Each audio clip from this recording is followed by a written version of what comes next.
Minutes after the hour.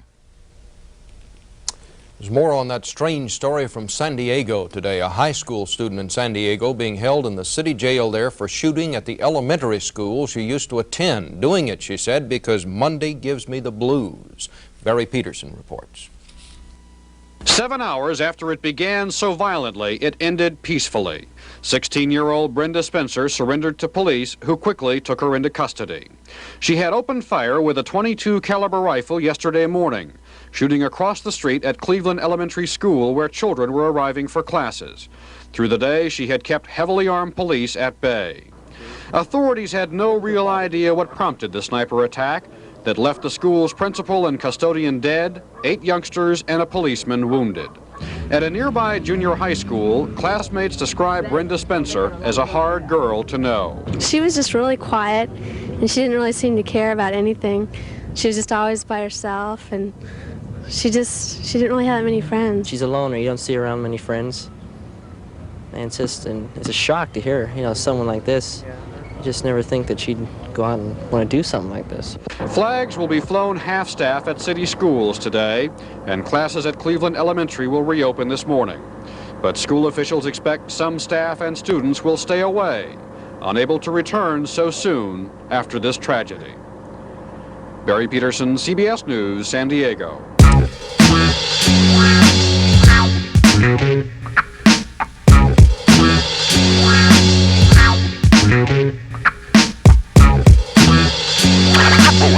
I want the public to know just what goes on. You look at the situation, be real. The names have been changed to protect the innocent. Each step is intricate. I rap magnificent. Knew this kid named Ronnie used to make cash with Caesar. They made a lot of money back in the 80s crack fever. Caesar was an overachiever, a kingpin at 18 and a half. He got knocked and left Ronnie to watch the team and his staff. Plus his crib, his jewels, his whip and his girl. And Ronnie's self-interest had him living in a different world. He rocked Caesar's chains. He pushed Caesar's range, smoking mad wools all day with Caesar's change. Not to mention he pushed up on Caesar's wifey. A move like that, my man, extremely shiesty. It all got back to Caesar in the bin. They found Ronnie's body in the playground by the swings. Anyone can get it, for sure it don't matter, dog. Especially when a nigga tries committing sabotage. There ain't nobody to trust. It's got me ready to bust. It's like sabotage. There ain't nobody to trust. It's like sabotage. It's got me ready. A New Jersey teacher, Kathleen Weinstein, secretly tape recorded her final moments pleading with a young carjacker. Weinstein was grabbed at a shopping center last week. Her body was discovered on Sunday in a nearby field. On the tape, Weinstein tells her attacker, "You haven't done anything yet. All you have to do is let me go and take my car." This morning, a prosecutor told Harry Weinstein never lost her cool. There's no question that she's frightened, but she's not hysterical, and she's not emotional to the point of losing control or losing any sense of what she's trying to accomplish, which is to protect herself. 17-year-old Michael LaSane has been charged with murder and with carjacking. In South Florida, more and more senior citizens have been caught pushing drugs. The lure is money, but is it need or is it greed? Art Rascon reports. I'm doing this to survive. 71 years old and caught selling cocaine, marijuana, and Quaaludes. Frank Van Hest isn't shy about it. The money put bread on the table and paid the rent. I was desperate. I was unable to work. I had medical problems, and I was just getting strapped. Not far away, 73-year-old Richard Brown is caught selling a bag of crack cocaine. Later, police raid his apartment, killing him after he met police at the door with a gun. The message here is that older people are becoming desperate. Edith Wetterberg works with the elderly in South Florida, home to more than 1 million elderly residents. Some of them who never thought of doing anything like selling drugs or exhibition game there today against the Pirates. Those are the top stories from CBS News. New government statistics confirm a sharp increase in one crime that makes us all feel vulnerable, the carjacking, usually at gunpoint. Bob Faw reports. 2 college students killed last month in California, 2 German tourists killed last year in Florida. Both incidents starting with carjacking, which a new Justice Department report shows is now as common as fatal car crashes. Nearly 178,000 cases either attempted or carried out from 1987 to 1992. 90% of them took place in just 10 cities. Los Angeles led the way, 3 times as many carjackings as New York. And in 6 of 10 cases, says the report, handguns were used. What we're seeing in crimes like carjacking are the very kinds of crimes that cause people to be concerned about their personal safety.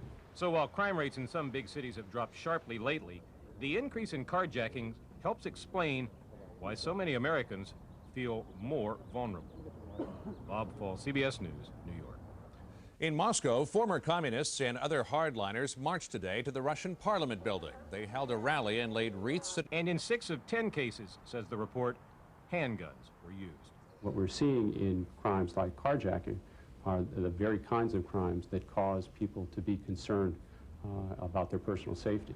So while crime rates in some big cities have dropped sharply lately, the increase in carjackings helps explain why so many Americans feel more vulnerable. Bob Fall, CBS News, New York. In Moscow, former communists and other hardliners marched today to the Russian Parliament building. They held a rally and showers high 47 Buffalo, sunny high 53 Bangor, Maine, sunny high 53 New Orleans, sunny high of 70 in Atlanta, partly cloudy high of 60.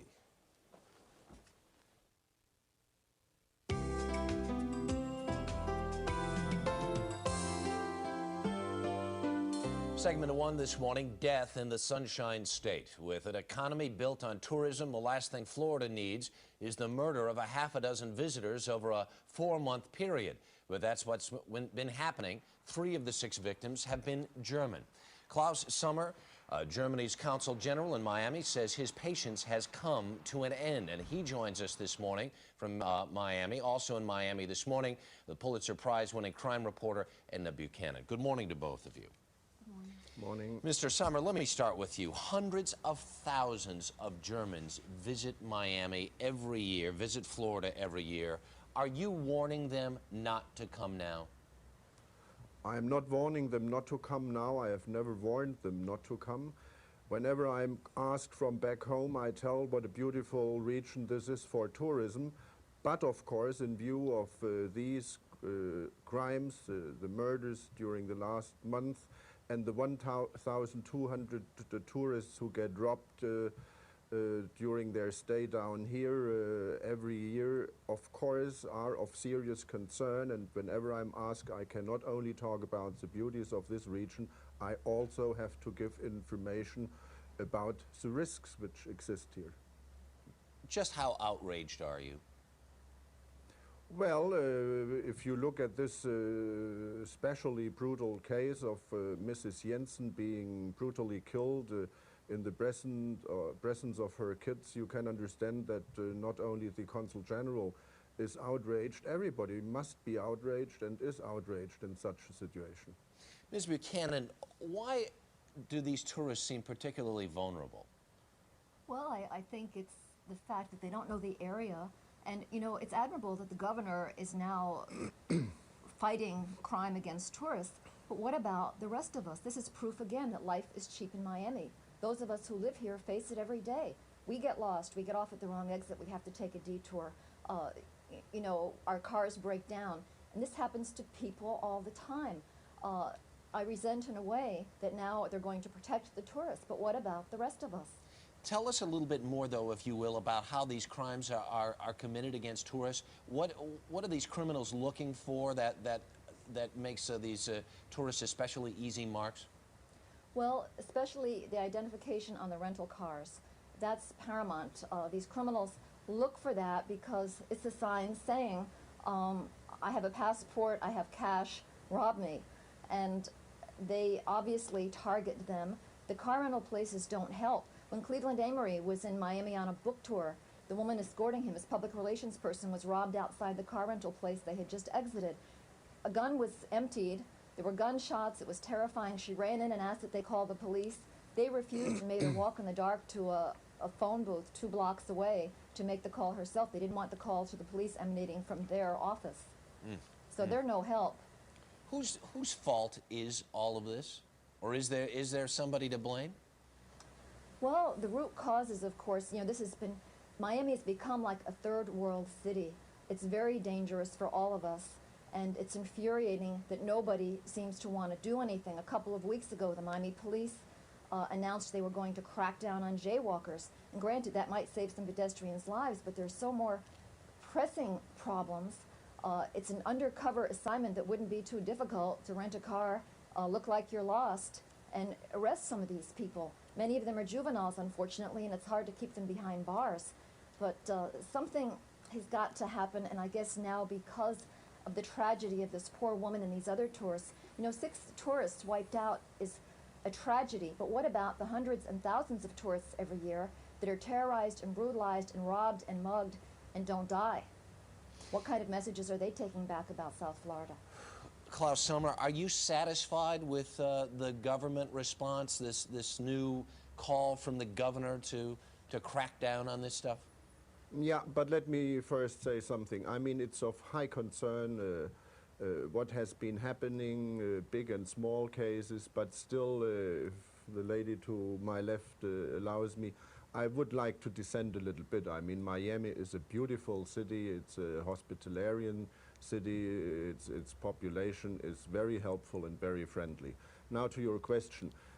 I found it very reassuring already on Sunday when the governor called me from Tallahassee to express his condolences and his personal concern.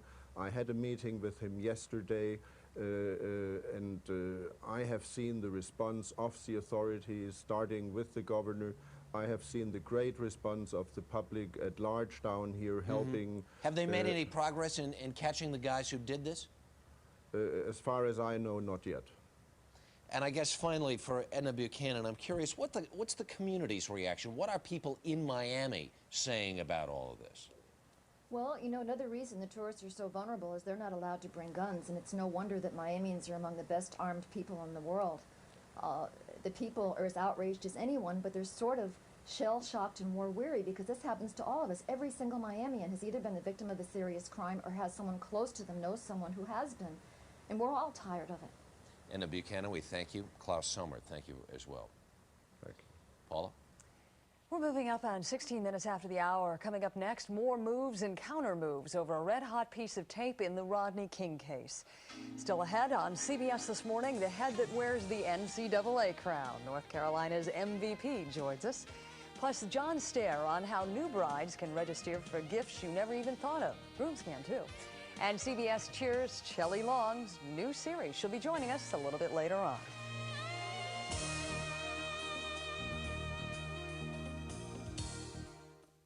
A place of secrets. We live in a world without norms. You are happily married. Totally. A neighborhood like no other. Something's funny here. What's happening to this community? On a night known for drama. This is weird. Jimmy getting shot is no coincidence. The season's best new drama. Officer down! We've got a hostage situation here. I'm gonna get you. We'd like you to be our boyfriend. I could give it a try. Picket Fences, Thursdays on CBS.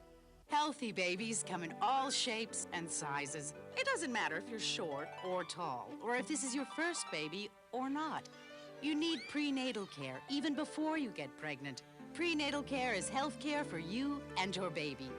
Find the small problems before they become big, so your baby isn't born too soon, or too small, or even sick.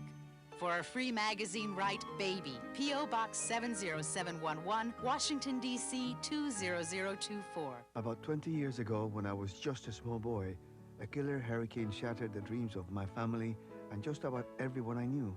We might have gone hungry, even given up hope, if not for the people of CARE. CARE helped us rebuild our homes, our school, our lives. Today I am healthy, educated, have a good job and home, and now my own little family. What a difference CARE made in our lives. Muchas gracias. CARE, making a world of difference. To stop a friend from drinking and driving, don't create a scene. Create a diversion. You all set? J.D. Power & Associates' initial quality study ranks Regal Sedan as the best car in its price class. The great American love story belongs to Buick. Can newcomers end the Washington gridlock? Clinton Transition Director Warren Christopher and Senate leaders Dole and Mitchell face the nation Sunday. Authorities in New Jersey today found the body of a woman who was abducted 4 days ago, the victim of an apparent carjacking turned kidnapping. Harold Dow reports. Okay, fellas, good luck to you, all right? A search party of 400 volunteers, police officers, firefighters, and just ordinary people joined together in a desperate search for a missing mother. It was the way 35-year-old Gail Scholar was abducted that sent a chill through this south-central New Jersey community. You're going to see a lot of things out there that are totally irrelevant, but... The search parties fanned out through this wooded area surrounding the Rutgers University campus. Our Street Stories camera crew was there as investigators zeroed in on a secluded area where other crimes had been committed. It all began last Tuesday night when Gail Scholar went shopping at this mall with her 3-year-old daughter. Authorities believe a man entered their van when it stopped at a traffic light. At first, it appeared to be a carjacking, but it turned into much more than that. Scholar's husband, Robert, reported his wife and daughter, Andrea, missing at 3:30 Wednesday morning.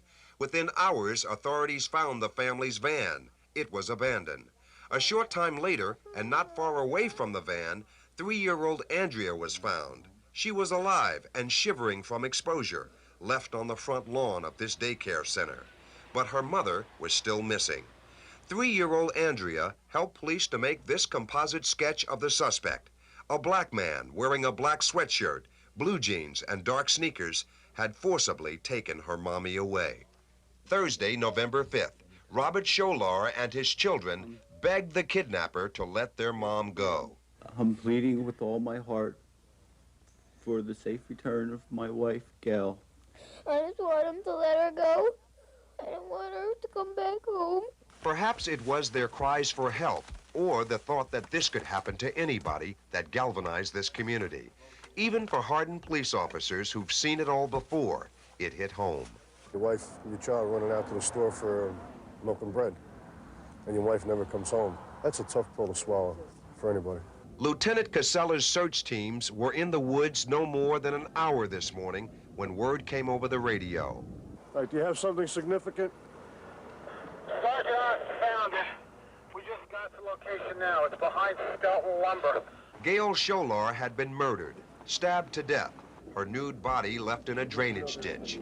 But authorities say when this crime began, Gail Scholar was alive and in a very public place. Deathly afraid. I go out myself, you know, at night, and I'll take the kids with me sometimes, and I'll go to that Pathmark or that Kmart, and it's really scary. Tonight, a killer is on the loose, and 3 children will never see their mother again. Harold Dow, CBS News, Piscataway, New Jersey. With the election behind us, the changing of the guard is now formally underway in Washington. That is the subject tonight of Bruce Morton's commentary. The voters picked the new guy. What happens now? Predictably, some in Washington are already grumbling about the speed of the transition. Why hasn't he named his cabinet yet? He's had 3 days. The fact is, candidates finish campaigns exhausted. The winner in this case could hardly talk. It would be wrong to totter from exhaustion to major decision-making. What may be harder for Mr. Clinton is deciding what he wants to do as president, or at least what he wants to do first. The governor talked about an awful lot of programs during his campaign. He tends, one reporter wrote this past week, to want to say at least maybe, if not yes, to everyone who comes up with a new idea. But the record shows that presidents with short wish lists do better. That's not the recession. Ronald Reagan, during his 1980 campaign, stressed cutting taxes and increasing defense spending. As a new president, he asked Congress for those 2 things, and because he was a new president who won big, he got them, even though he was a Republican facing a Democratic Congress. Mr. Reagan didn't press as hard for a lot of other things he talked about, a balanced budget amendment, a ban on abortion, school prayer, and so on. What will be on Governor Clinton's short list? The best guess is some kind of program to create jobs, work on the federal highway system, for instance, and a health care bill. Listerine Antiseptic. It's there to protect you. Every second of an asthma attack can feel like an eternity. That's why there's Primatene Mist. Primatene opens clogged breathing tubes fast when speed counts. Primatene Mist, fastest type asthma relief without a prescription. The Labor Day holiday weekend is coming up, and many Americans will be hitting the road. Many motorists, it seems, have a new worry to take along for the ride. The FBI says there were about 21,000 carjackings last year. As correspondent Sandra Hughes reports, fear is now fueling a growing market in anti-carjack technology. There you see a sheet covering the body of the latest victim of a carjacking. A car is stolen every 19 seconds in the United States. It basically is a war zone out here. You have to be on your toes constantly. Kevin Marlowe and his wife say they were chased by carjackers trying to force them off the road and steal their car. Now they've become part of a growing number of fearful Californians fortifying their cars with anti-carjack devices. In case of a carjacking, the door gets opened, get out, the thief gets in. This device is activated when a carjacker opens the car door but doesn't enter the owner's secret code. As soon as the car slows down to idle, the siren will go off. There it is right there, and we're dead. Another protective measure is bullet-resistant glass. Hayden Hamilton works out of his garage and can't keep up with the demand. He's part of this growing cottage industry rising out of fear. Hi, Omar. And then there's Safety Man. Barbara Lestrang invented the dummy to discourage carjackers looking for single drivers. We have to find a new way to live and a new way to stay alive, and that's what this is all about. Admittedly, these plastic dummies look pretty silly, just sitting here, not talking or moving. But the idea is that when you're driving, a potential carjacker only gets a quick glimpse inside your car, and it's then Safety Man could discourage a criminal. A lot of these devices are very good, and we would encourage the public to use any kind of a device on their home or in their car that would assist them in preventing this type of crime. You can laugh all you want. If it stops someone from stealing my car, I'm going to do whatever I can. Despite the growing market for these products, police fear criminals may learn to circumvent the devices, or worse yet, invent another, more violent way to steal your car. Sandra Hughes, CBS News, Los Angeles. Now, if your car took its last trip without you, you won't want to miss tonight's Eye to Eye. We'll follow the trail of stolen cars, and you won't believe where it takes us. I'll give you a little hint. You can't drive there. Join me for Eye to Eye tonight at 9, 8 Central Time. I'm Connie Chung. And I'm Dan Rather. Thanks for choosing the CBS Evening News. Good night, everyone. Good night.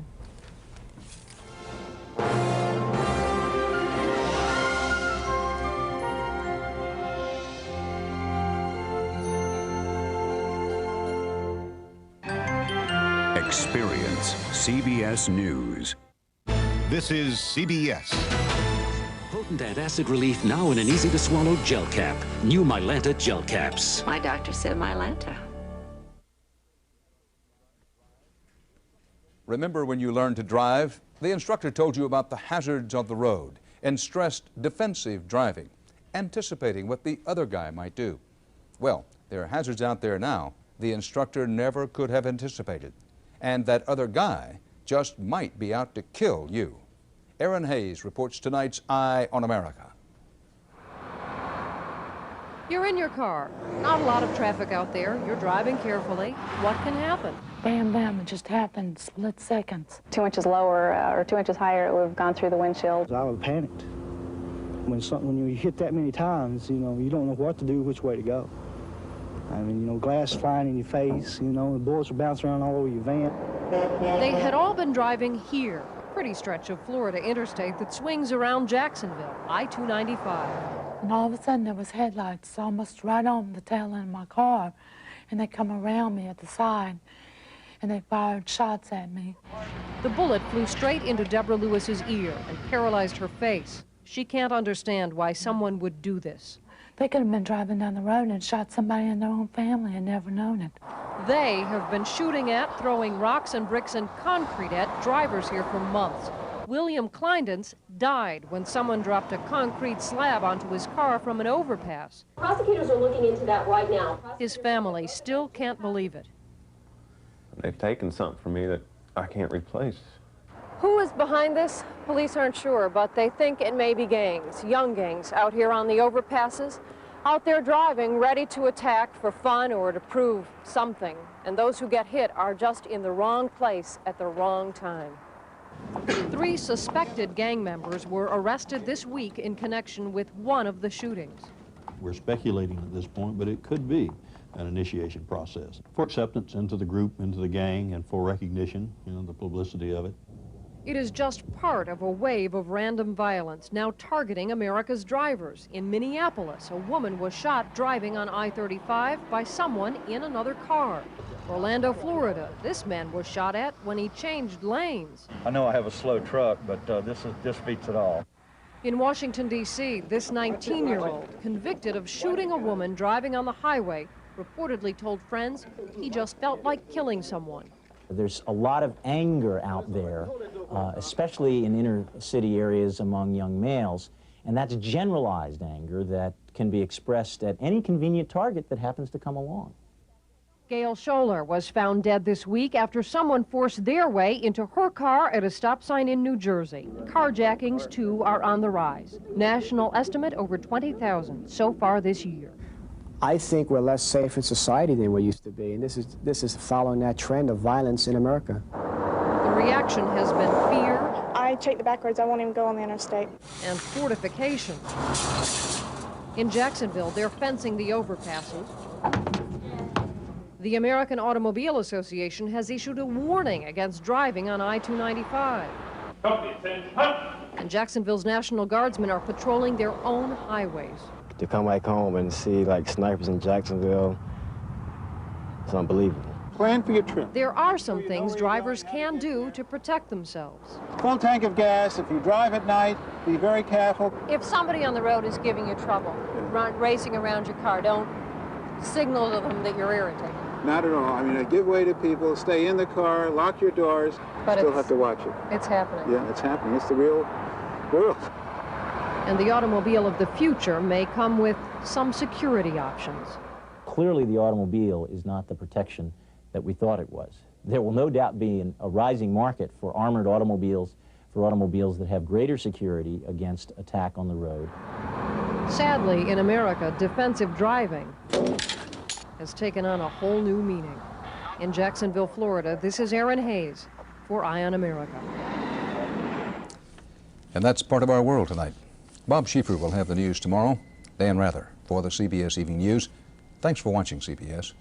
Good night.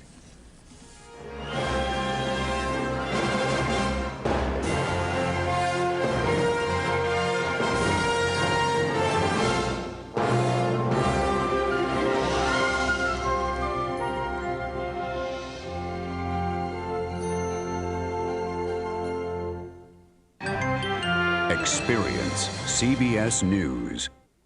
Just imagine you're falsely accused of raping your child. That's bad enough, but get this. The system presumes you're guilty till proven innocent. It happened to this man. It's like a snowball going down a hill. It started out small, and he kept thinking, God, it's got to stop. But if you think his is just an isolated case, think again. Eye on America, Monday on the CBS Evening News. This is CBS.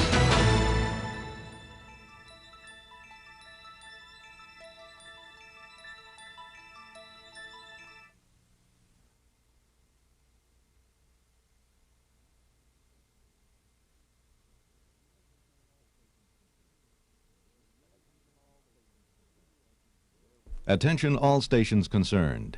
There will be an update of the CBS Evening News.